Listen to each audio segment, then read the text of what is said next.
Hi, friends. Thanks for joining me today. Yes, we are going through a heat wave. Most of Europe is. Unlike many countries in Europe, Norway is a little bit special. We have no ceiling fans in our houses. The houses are built to trap in the heat because of the severe winters we have. But for the past few years, we are having a bit intense summers as well. Very short, but very intense. The past 2 weeks, we have been having a very intense summer. We were sitting in the heat pump, the air condition, the cooling pump. But yesterday we had lots of thunderstorms that reduced the temperature. But then again, today it's like in 30s. But it's just not the temperature that counts because our day starts at the sunrise is around 4 in the morning to the sunset around 11. So we have very long days. So by the time it gets cooler, the sun has already risen again the next day.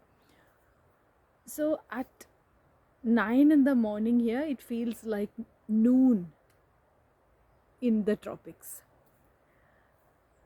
Although it's only 32 degrees here, it feels like 45 in Delhi that I had gone through. Of course, there the summers are longer. Here, of course, it's very intense and short.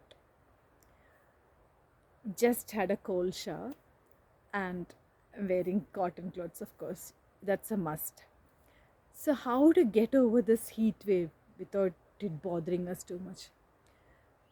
Keep hydrated, reduce the caffeinated beverages, cool showers, of course, and if it gets too much, have a cooler or AC. So, and reduce activities. Of course, pets and elders, we have to make sure they are not dehydrated.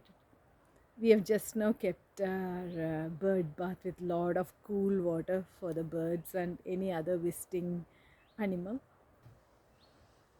I firmly believe that we should wear cotton clothes all the time. I mean, I'm not a fan of nylon clothes, and also that's not a problem. But that should be the case in heat wave. Take care. Have a lovely day. Sending lots of warm and hot wishes from the north.